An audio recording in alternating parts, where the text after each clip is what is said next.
மாண்புமிகு உறுப்பினர் க மாரிமுத்து அவர்கள்.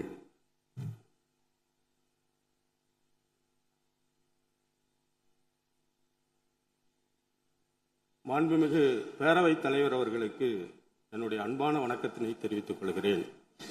இன்று பிறந்தநாள் விழா காணும் நம்முடைய தமிழக முதலமைச்சர் அவர்கள் நீடூடி வாழ்ந்து பல சாதனைகள் தமிழ்நாட்டிற்கு புரிய வேண்டும் என்று இந்திய கம்யூனிஸ்ட் கட்சியின் சார்பில் நாங்கள் மனதார வாழ்த்துகிறோம்.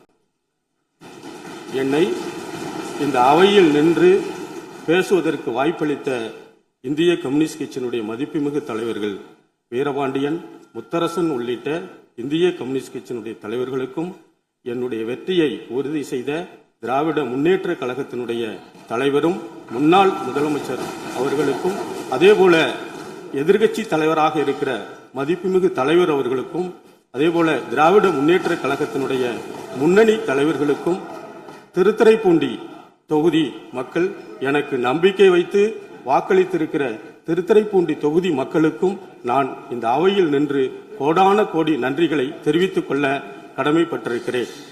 நான் ஆளுநர் உரையை படித்து பார்த்தோம். இந்த ஆளுநர் உரையில் திராவிட நம்முடைய தமிழக வெற்றி கழகம் அளித்திருக்கிற தேர்தல் வாக்குறுதிகள் முழுவதுமாக நிறைவேற்றப்படும் என்று ஆளுநர் உரையில் மீண்டும் நிரூபித்திருப்பதை, உறுதிப்படுத்தியிருப்பதை இந்திய கம்யூனிஸ்ட் கட்சியின் சார்பில் நான் வரவேற்கிறேன். அதே நேரத்தில் தமிழ்நாட்டில் பன்னெடும் காலமாக நாம் கடைபிடித்து வந்து கொண்டிருக்கிற தமிழ், ஆங்கிலம் என்ற இருமொழி கொள்கைகளில் எந்த சமரசமும் இல்லாமல் அது முன்னெடுக்கப்படும் என்று அழுத்தமாக நம்முடைய ஆளுநர் உரையில் குறிப்பிட்டிருப்பதை இந்திய கம்யூனிஸ்ட் கட்சி பாராட்டுகிறது.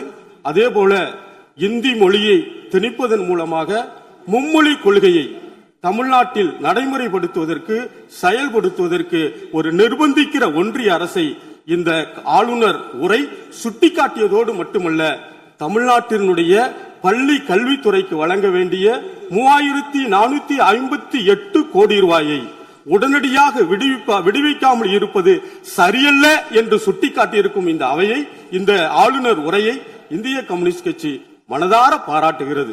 அதே நேரத்தில் இன்றைக்கு ஒரு நாட்டினுடைய முன்னேற்றம், ஒரு சமூகத்தினுடைய மனிதவள முன்னேற்றமும் அடிப்படையாக இருப்பது வகுப்பறையிலிருந்து தான் தொடங்குகிறது. ஆனால் தமிழ்நாட்டில் இருக்கிற பள்ளி கல்வித்துறையில் கிட்டத்தட்ட 18,000க்கும் மேற்பட்ட காலி இடங்கள் இருப்பதாக பத்திரிகை செய்திகள் எல்லாம் வந்து கொண்டிருக்கின்றன. மாண்புமிகு பேரவை தலைவர் வாயிலாக மாண்புமிகு முதலமைச்சர் அவர்களுக்கு நான் கனிவோடு சொல்லிக்கொள்ள கடமைப்பட்டு இருக்கிறேன். பள்ளி கல்வித்துறையில் இருக்கிற காலி பணியிடங்கள் எல்லாம் உடனடியாக நிரப்பப்பட வேண்டும் என்று நான் இந்திய கம்யூனிஸ்ட் கட்சியின் சார்பில் பணிவோடு உங்களிடம் விண்ணப்பித்துக் கொள்கிறேன்.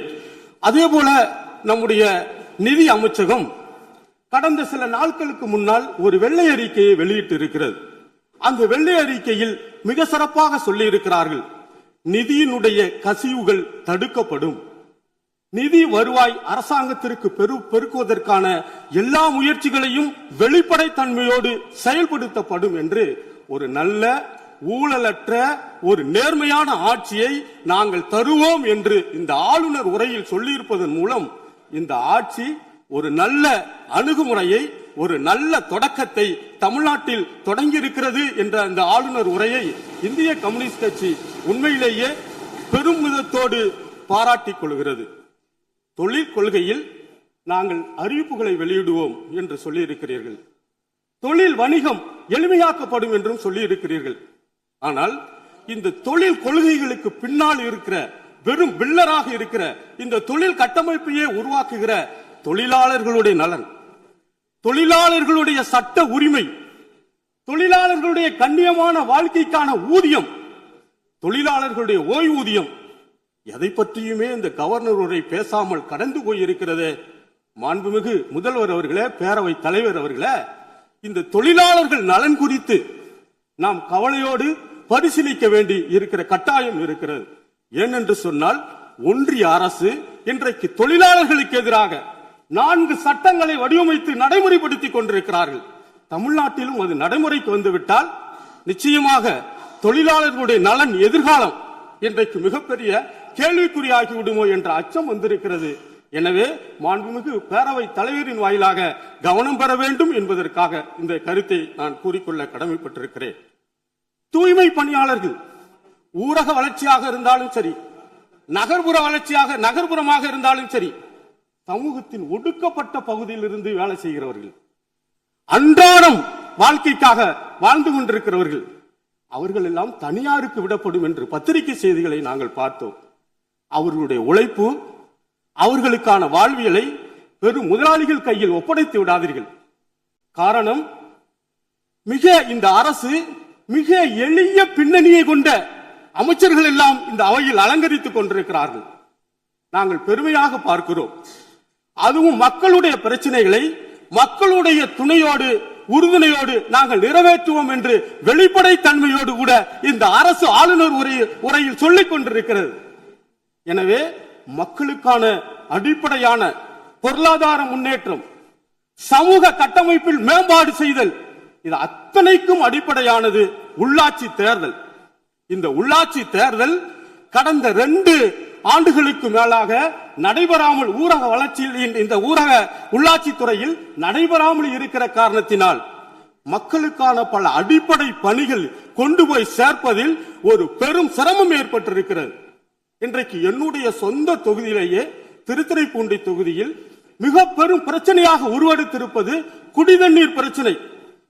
வேதாரண்யம் கூட்டு குடிநீர் திட்டம், கொள்ளிடம் ஆற்றில் இருந்து தண்ணீர் எடுக்கப்பட்டு வேதாரண்யத்தை கொண்டு போகிற அந்த திட்டத்தை திருத்துறைப்பூண்டி தொகுதிக்கும் தனியாக வேண்டும் என்று அப்பொழுது முதலமைச்சராக இருந்த டாக்டர் கலைஞர் அவர்களுடைய ஆட்சி காலத்தில் திருத்துறைப்பூண்டி தொகுதிக்கு கொடுக்கப்பட்டது 30 ஆண்டுகளுக்கு முன்னால். ஆனால் இன்றைக்கு அந்த பகுதியில் குடிதண்ணீர் பிரச்சனை, அந்த தஞ்சாவூர் மாவட்டத்தில் இருக்கிற திருவைக்காவூர் என்ற இடத்திலிருந்தும் எடக்குடி என்ற இடத்திலிருந்தும் அந்த தண்ணீர் எடுக்கப்படுகிறது. அந்த தண்ணீரில் ஒரு போர்வெல் சுத்தமாக செயலிழந்து போயிருக்கிற காரணத்தினால் திருத்துறைப்பூண்டி தொகுதிக்கு முழுவதுமாக தண்ணீர் வரவில்லை, கொடுக்க முடியவில்லை. அன்றாடம் பெரும் சட்ட ஒழுங்கு பிரச்சனை இருக்கிறது. இங்கே மாவட்ட ஆட்சி தலைவரிடம் நான் நேரடியாக பலமுறை விவாதித்திருக்கிறேன்.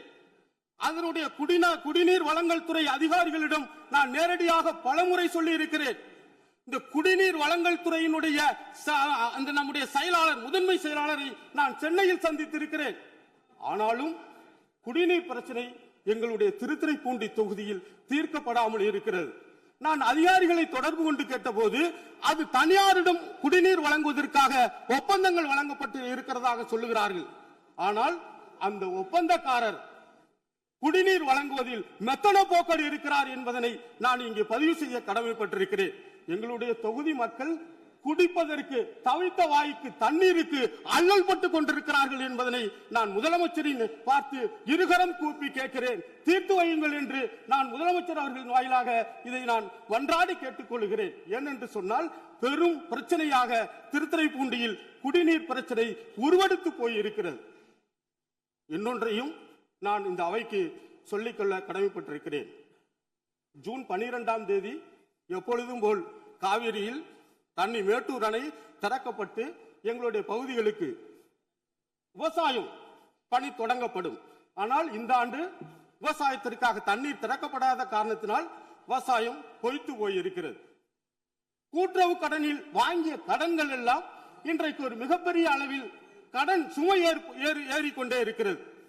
முதலமைச்சர் அவர்களும் நம்முடைய தமிழக வெற்றி கழகமும் நாங்கள் ஆட்சிக்கு வந்தால் 5 ஏக்கருக்கு உள்ளாக இருக்கிற சிறு குறு விவசாயிகளுடைய கடன்கள் முழுவதுமாக நாங்கள் தள்ளுபடி செய்வோம் என்று நம்முடைய தேர்தல் வாக்குறுதியிலேயே இருக்கிறது. ஆனால் நாம் தள்ளுபடி செய்திருக்கிறோம், பாராட்டுகிறோம். ஆனால் அந்த சிறு குறு விவசாயிகளுக்கான அளவீடு என்பது நிலத்தின் அளவீடு இல்லாமல் அது தொகையின் அளவீடாக இருக்கிறது. ஏராளமான விவசாயிகள் அதில் பலன் பெற முடியாமல் இருக்கிறார்கள். ஆட்சியை எதிர்பார்த்திருக்கிறார்கள். சட்டப்பேரவையில் முதலமைச்சர் அறிவிப்பார்கள் என்று மிகவும் ஏக்கத்தோடு இருக்கிறார்கள். அதை செய்து தருவார்கள் என்ற நம்பிக்கையோடு பயிர் கடன்கள் முழுவதுமாக தள்ளுபடி செய்வதற்கு இந்த ஆட்சி முயற்சி செய்யப்பட வேண்டும் என்று நான் பணிவோடு கேட்டுக்கொள்கிறேன். அதே போல எங்களுடைய பகுதிக்கு எங்களுடைய பகுதி திருத்துறைப்பூண்டி நம்முடைய கன்னியாகுமரி, சென்னை தேசிய தொழில்தட சாலை மிகப்பெரிய அளவில் மன்னார்குடி வரை வந்திருக்கிறது. ஆனால் அந்த சாலை திருத்துறைப்பூண்டி வழியாக நமக்கு வேதாரண்யம் வரை செல்லுகிற போது அங்கே வரலாற்று சிறப்புமிக்க இடம் வேதாரண்யம். ராஜாஜி அவர்கள் உப்படுத்த வரலாறு உப்புக்கு வரி செலுத்திய போது காந்தியினுடைய அழைப்பை ஏற்று வரலாற்று சிறப்பு மிக்க வேதாரண்யத்தில் உப்பு எடுத்த இடம் வேதாரண்யத்தினுடைய வரலாற்று சிறப்பு மிக்க இடம். அதே போல வேதாரண்யத்தில் மிக சிறப்பாக மல்லிகை பூ உற்பத்தி செய்யப்படுகிறது. மீன் வளம் மிகப்பெரிய அளவில் இருக்கிறது. எனவே அந்த தொழில் வளத்தை பெருக்குவதற்கு நீங்கள் மன்னார்குடியோடு நிறுத்தி இருக்கிற அந்த கன்னியாகுமரி சென்னை தேசிய தொழில்தட சாலையை திருத்துறைப்பூண்டி வழியாக நீங்கள் நமக்கு வேதாரண்யம் வரை கொண்டு செல்லப்பட வேண்டும் என்று நான் பணிவோடு கேட்டுக்கொண்டு, எங்களுடைய தொகுதியில் வெள்ளக்குடி அரசு ஆரம்ப சுகாதார நிலையம் இருக்கிறது. அந்த ஆரம்ப சுகாதார நிலையம் கிட்டத்தட்ட 80 ஆண்டுகளுக்கு முன்னால் கட்டப்பட்ட அந்த ஆரம்ப சுகாதார நிலையம் இன்றைக்கு சிதிலம் அடைந்து கொட்டி போய்விட்டது. உடனடியாக நான் அந்த இடத்திற்கே சென்று மாவட்ட ஆட்சித்தலைவர், மாவட்ட சுகாதார அலுவலர் அவர்களை எல்லாம் சந்தித்து மாற்று இடத்திற்கு வைத்திருக்கிறோம். மாண்புமிகு அமைச்சர் அவர்களிடமும் நான் நேரடியாக வந்து மனு அளித்திருக்கிறேன். உடனடியாக அதுக்கு நிதி ஒதுக்கீடு செய்து கிட்டத்தட்ட எளிய மக்கள் பயன்படுகிற மருத்துவமனை அந்த மருத்துவமனை அதை செய்து கொடுக்கப்பட வேண்டும் என்று கேட்டு திருத்துறைப்பூண்டியில் முத்துப்பேட்டையில் ஒரு அரசு கலை கல்லூரி இருக்கிறது. அந்த அரசு கலை கல்லூரி கடந்த ஆட்சியில் தொடங்கப்பட்டது. அதற்காக இப்பொழுது வாடகை கட்டிடத்தில் இருக்கிறது. மாண்புமிகு உயர்கல்வித்துறை அமைச்சர் அவர்களே எங்களுடைய மாவட்டத்திற்கு பொறுப்பு அமைச்சராக இருக்கிற காரணத்தினால் அந்த அரசு கலை கல்லூரிக்கு ஒரு புதிய கட்டுவதற்கான நிதியையும் ஒதுக்கீடு செய்யப்பட வேண்டும் என்று இந்த நேரத்தில் கேட்டுக்கொண்டு, எனக்கு பேசுவதற்கு வாய்ப்பளித்த உங்களுக்கு நான் மீண்டும் ஒரு முறை இந்திய கம்யூனிஸ்ட் கட்சியின் சார்பில் நன்றியை தெரிவித்து விடைபெறுகிறேன். நன்றி, வணக்கம்.